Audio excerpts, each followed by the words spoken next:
The brass bell above the door let out a cheerful jingle that sliced through the hum of Friday night chatter like a knife through butter, and every head in Liam's table turned.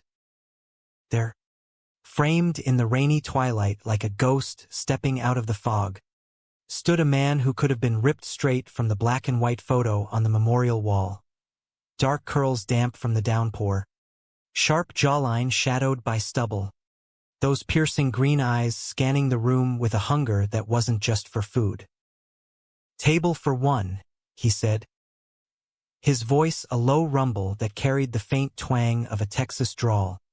And in that instant, the world cracked open, spilling secrets long buried under floorboards and forgotten casseroles. Margaret Thompson's coffee mug slipped from her fingers, shattering on the tiled floor in a spray of porcelain and dark roast that soaked her sensible orthopedic shoes. "Aiden?"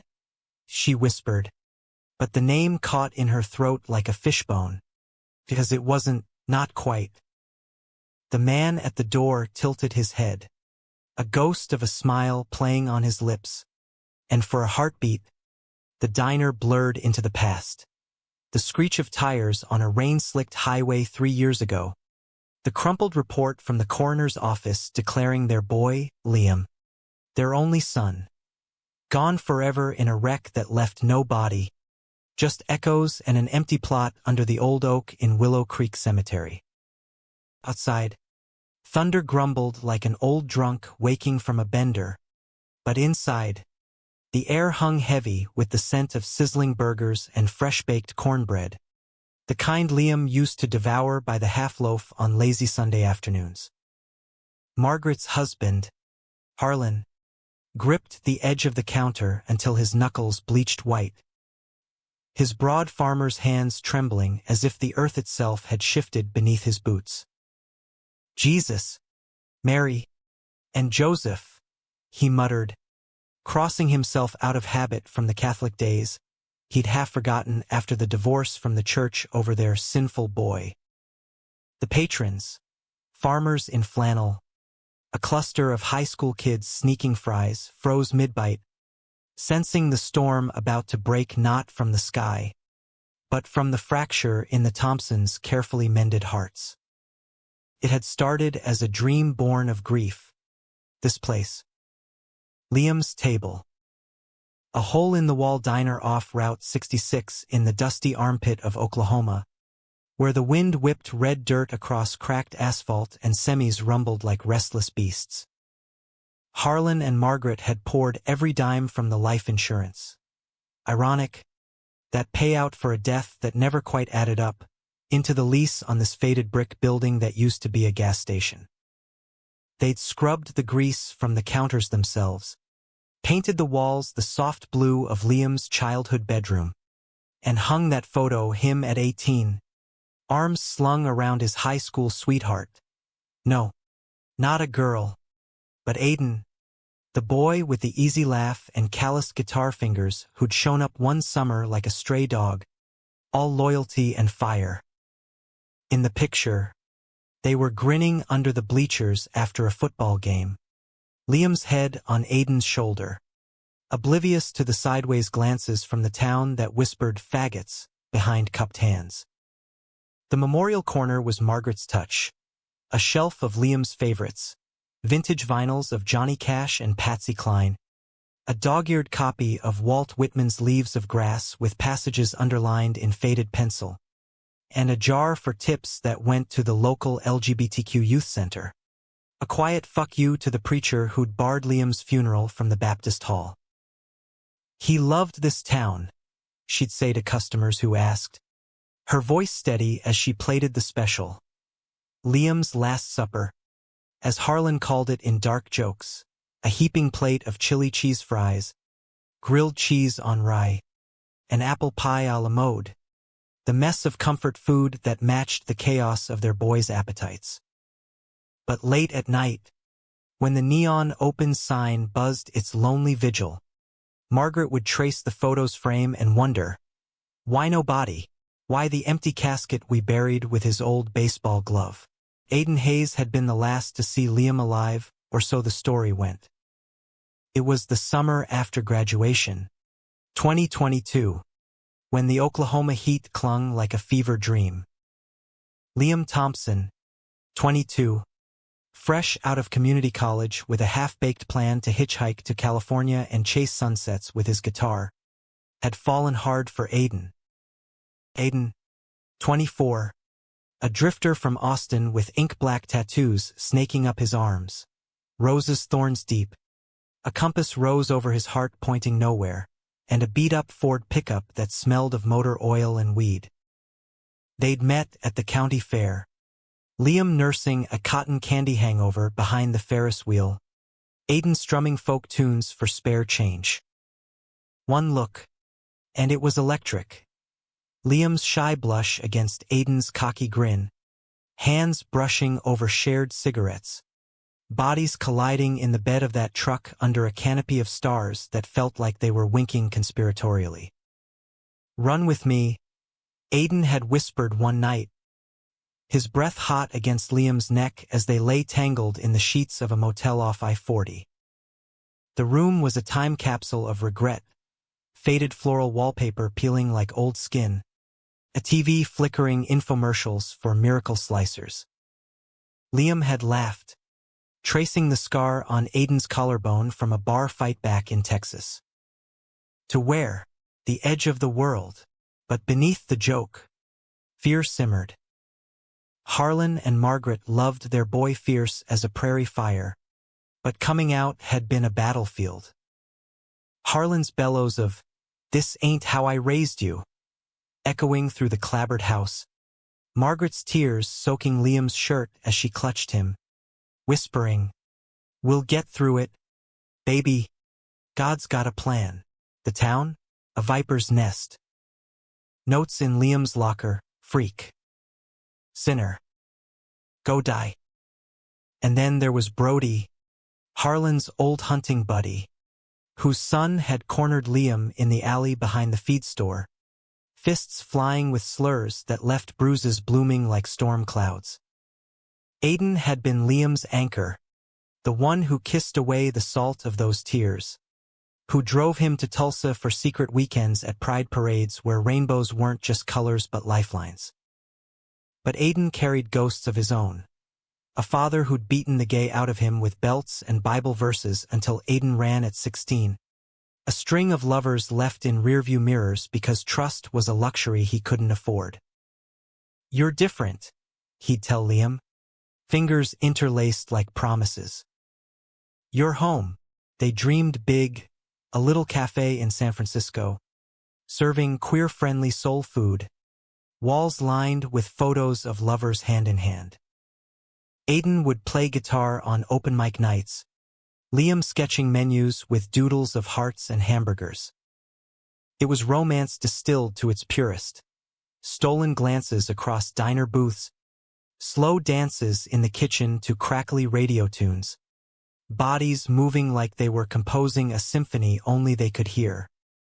But dreams crack under pressure, and Oklahoma's was unrelenting. The accident report said it all. Rainy night on Highway 270.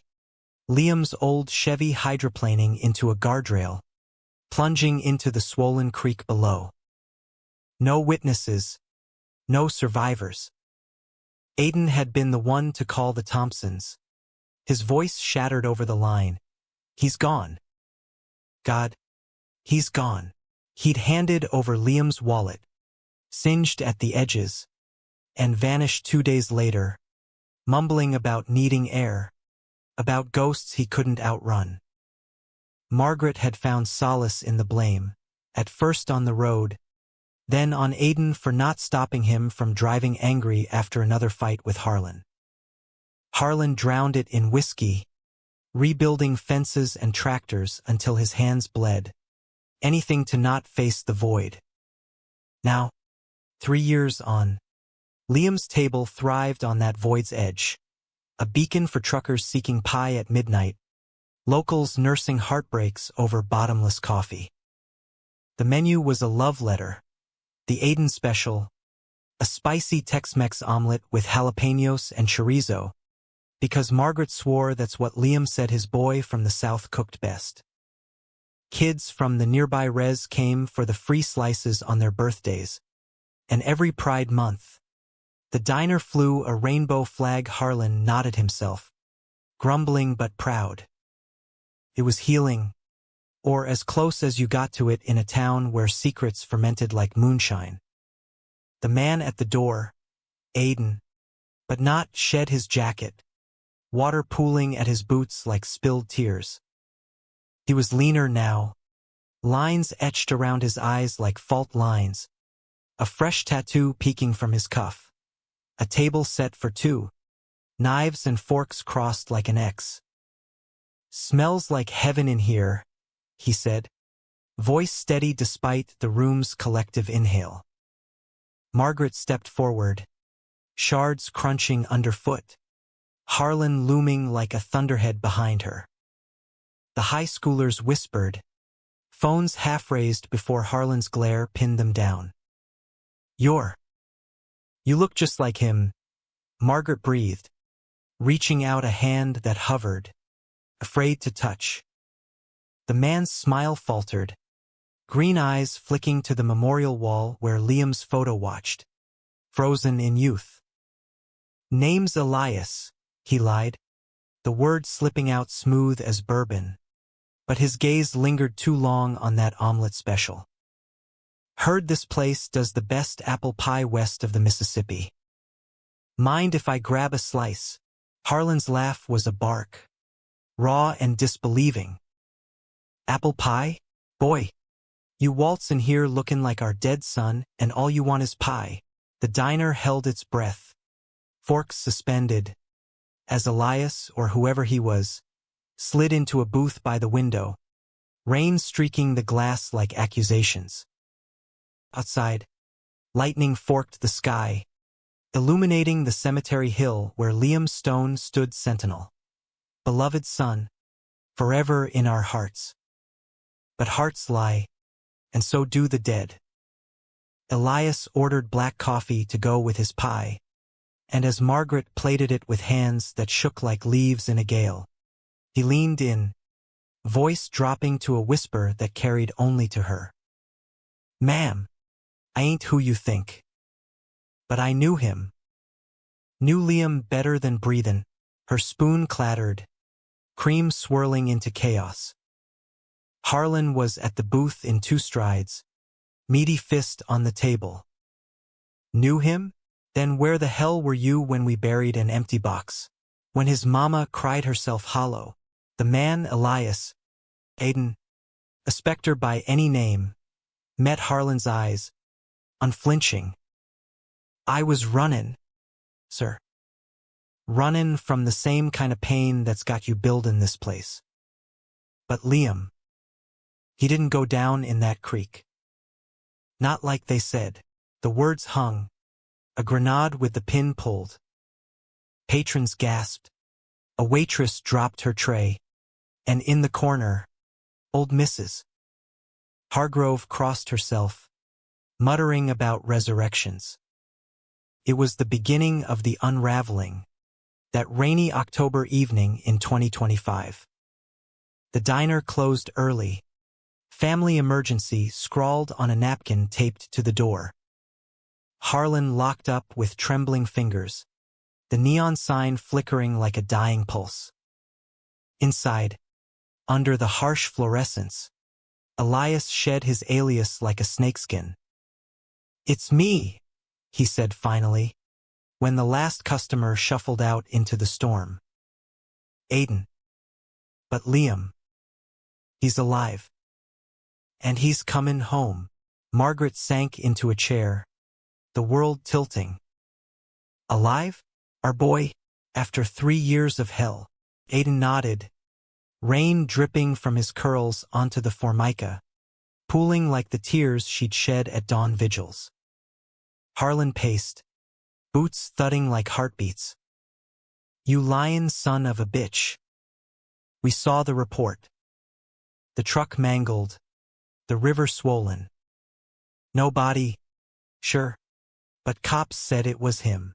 Aiden's laugh was bitter, edged with shards. Cops said a lot of things.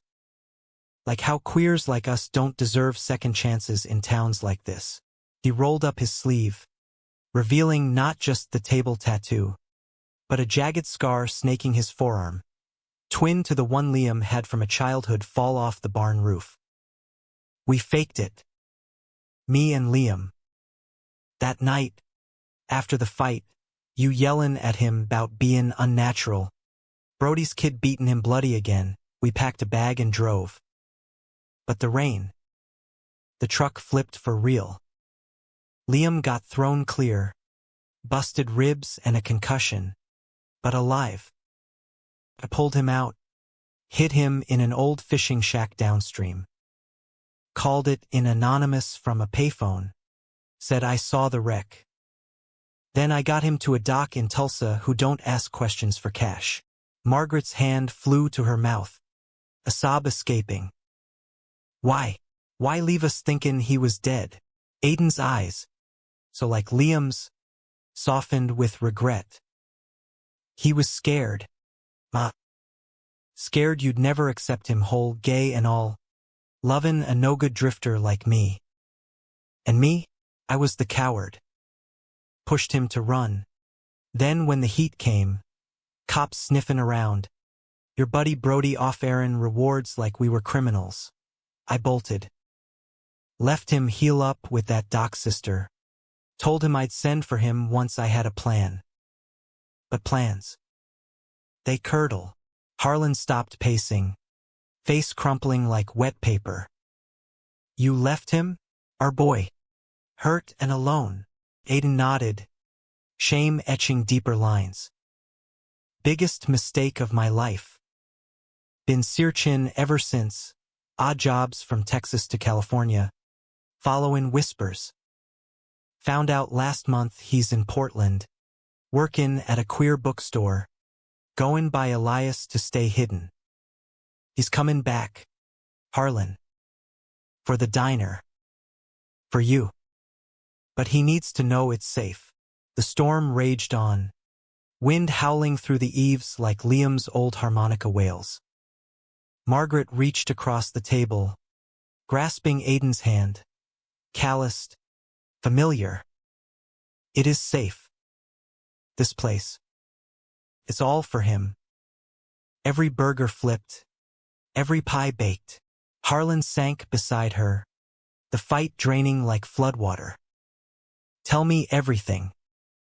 From the beginning, and so Aiden did, unraveling the thread of 3 lost years under the diner's warm lights, while thunder rolled approval from the gods of second chances. But truths, once loosed, breed more shadows. As Aiden spun his tale, of secret letters burned in motel sinks, of Liam's slow rebuild in Portland's rainy embrace, falling into books and community theater to mend his fractured heart, the door rattled again.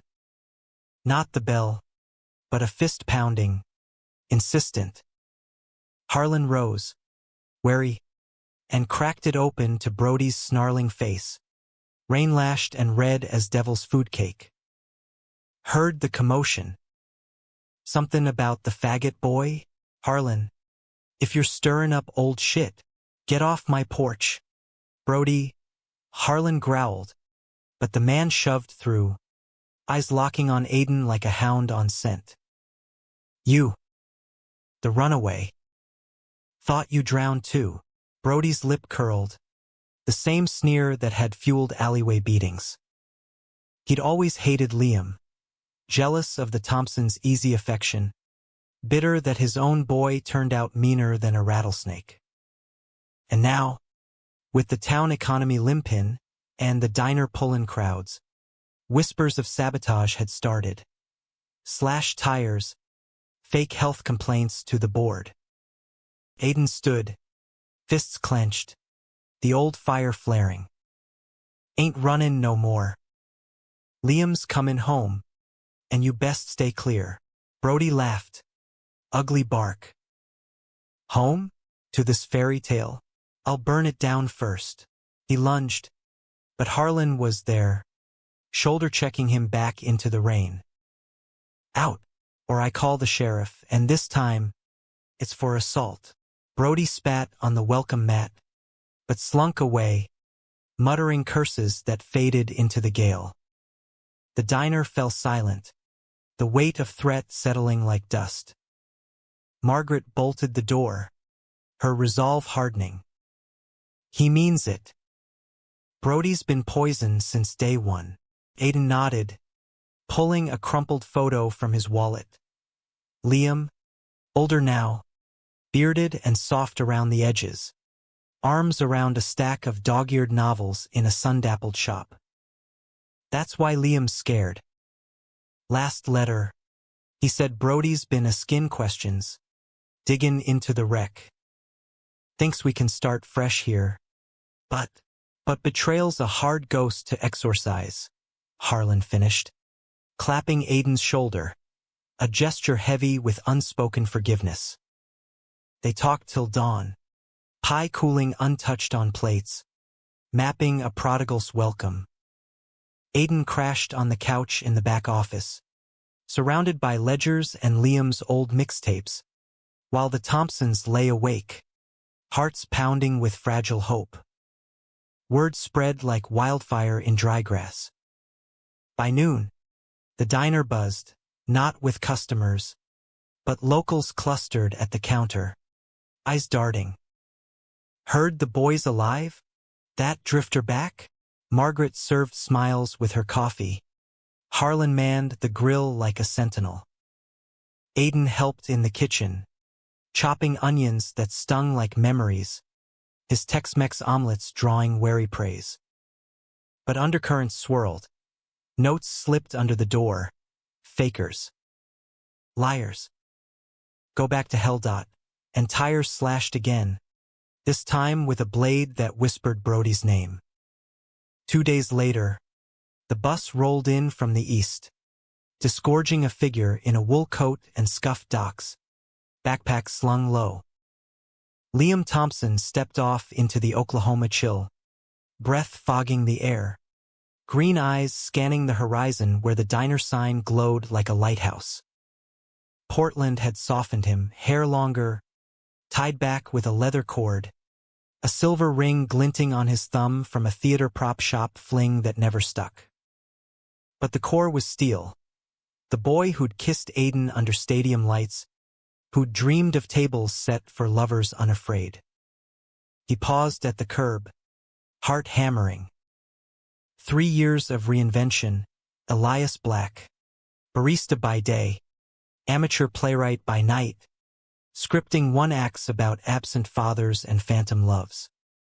The bookstore had been sanctuary, shelves of Audre Lorde and James Baldwin, story hours for queer kids where rainbows weren't punchlines. But loneliness gnawed. Letters to Aiden returned unopened, dreams of apple pie turning to ash. A chance postcard from a Tulsa contact, diner's a hit. They're waitin'. And he'd booked the ticket. One way. The bell jingled as he pushed in, and time folded. There was Mom, apron dusted with flour, tears carving tracks down her cheeks. Dad, broad as ever, frozen with a spatula in hand. And Aiden, emerging from the kitchen, towel over shoulder, face paling then flushing with a joy so raw it hurt. Lee, he breathed, the nickname a lifeline tossed across chasms. Liam's knees buckled, but Aiden was there, arms wrapping him like kudzu reclaiming a ruin. You're real, Liam murmured into his neck, inhaling motor oil and home. The diner erupted, hugs from strangers, claps from farmers who'd tipped their hats in quiet solidarity. Margaret shoved pie into his hands, Harlan muttering, stubborn fool, but pulling him into a bare crush that smelled of aftershave and redemption. They closed early again, family only this time, barricading against the gathering dusk. Over chili fries and cold beers, stories spilled. Liam's Portland rebirth, The plays he'd written about a boy faking death to find life. Aiden's Odyssey. Busking in New Orleans dives. Tattooing regrets in Reno parlors. The Thompsons' diner vigil. Turning grief to grace. Laughter mingled with sobs. Toasts to the empty grave they'd fill with daisies come spring. But romance reignites slow, cautious as embers under ash. That night, in the apartment above the diner, Harlan's old den, musty with mothballs, Liam and Aiden sat on the sagging couch, knees touching, the space between them vast as the years. "I thought you left for good," Liam said, voice cracking. Aiden's hand found his, thumb tracing the ring. "Never. Just lost my way. Like you lost yours in that river." Their kiss was tentative, then fierce, a dam breaking, floods of apologies and I love yous crashing through. Bodies remembered. Aiden's hands mapping scars, Liam's legs wrapping like vines, the rhythm of gasps and whispers building to a crescendo that shook the rafters. It was making love in the aftermath. Tender, desperate, a vow etched in sweat and starlight filtering through cracked blinds. Dawn brought normalcy's facade. Liam flipping burgers beside Harlan, banter flowing easy as gravy. "You still burn the rye?" Dad teased. And Liam grinned. "Only if you hog the grill." Aiden strummed guitar in the corner booth, drawing a small crowd, his ballads now laced with hope instead of haunt. Margaret watched from the register, her heart a mended quilt, patches of pain visible but holding. Yet conflict brewed, dark as storm clouds massing west. Brody's shadow lengthened. Anonymous calls to the health inspector, citing unsanitary conditions that reeked of payback. Graffiti on the back wall, "Dead fags don't eat," scrubbed away but staining souls. The town split, old-timers like Mrs. Hargrove baking sympathy pies, young queers from the city driving down for solidarity brunches. But Brody rallied the bitter, unemployed roughnecks nursing grudges, church ladies clutching pearls. "They're mocking God's order," he'd rant at the bar, fist-pounding scarred oak. "Fakin' death? That's blasphemy. And that diner? Profitin' off lies." The climax hit on a crisp November Saturday, the diner's first anniversary bash in full swing. Balloons bobbed like defiant hearts, a banner proclaiming 1 year of Liam's table. Love serves all. The lot overflowed, trucks and sedans cheek by jowl, laughter spilling onto the porch where Aiden tuned his six-string for the after-dinner set. Liam manned the line, sweat beading under the heat lamps, dishing out specials with a wink and an on the house for family. Harlan grilled with renewed fire. Margaret tallied tabs with a smile that reached her eyes. Then the engines roared in 5 pickups, tires spitting gravel. Brody at the helm of the lead, face twisted in righteous fury. They disgorged a dozen men, ball bats and chains glinting in the floodlights, faces smeared with that ugly camouflage of fear. "Time to shut this freak show down," Brody bellowed, smashing the first window with a swing that shattered glass like brittle bones. Shards rained inward, screams erupting as patrons dove for cover. Liam vaulted the counter, heart slamming, but Aiden was faster, grabbing a cast-iron skillet from the rack, stance wide like the cowboy he'd fled from being. "Stay back," Harlan roared, phone to ear calling the sheriff. But the mob surged, overturning tables in a cacophony of splintering wood and flying plates. A chain whipped out, catching Aiden's arm, drawing blood that bloomed dark on his shirt. He swung the skillet, connecting with a thud that dropped one attacker. But Brody was on him, fist cracking against jaw. Liam lunged, tackling Brody to the floor amid pie tins and silverware, fists flying in a blur of rage and terror. "You touch him. You touch me," Liam snarled, landing a punch that split Brody's lip, tasting copper and victory. Margaret, no wilting flower, snatched a rolling pin and cracked it across the intruder's knee, her cry a mama bear's roar. "Not in my house!" The diner became a battlefield of unlikely heroes. The high school quarterback shielding a waitress, Mrs. Hargrove hurling hot coffee like holy water. Sirens wailed distant, then near, blue lights painting the chaos in stark relief. The mob faltered, Brody scrambling up with bloodied nose, cursing as cuffs clicked home. In the aftermath, as ambulances ferried the wounded and cops hauled away the rest, the diner stood gutted, walls pocked with holes, floor a mosaic of debris. But unbroken, the bonds.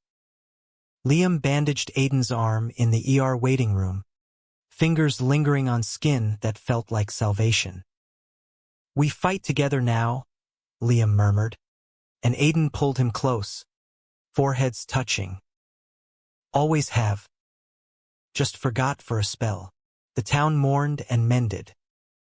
Brody's trial made headlines, hate crime charges sticking like burrs, his empire of influence crumbling under witness testimonies from the very folks he'd bullied. Liam's table reopened a month later, stronger, reinforced glass, a GoFundMe that swelled with donations from across the heartland, even a feature in Out magazine hailing it as America's queer beacon. Liam and Aiden moved into the apartment upstairs, their love a quiet revolution, mornings tangled in sheets, evenings harmonizing duets over dishwater, plans for that San Fran cafe evolving into a chain of tables for all. Harlan softened fully, trading hunting rifles for pride pins, volunteering at the youth center with stories of his stubborn son who taught me grace. Margaret, ever the heart, started a storytelling night, survivors sharing scars under string lights, turning pain to poetry. And Liam?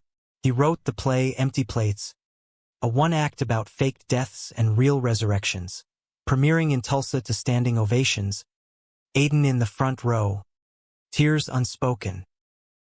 In the end, it wasn't happily ever after, but humanly so, messy, marked, miraculous.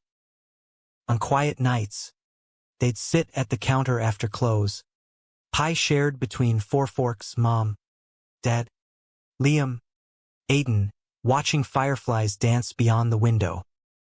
Betrayal's sting faded to lesson, conflict to catalyst, and the diner, once a memorial to loss, became testament to return.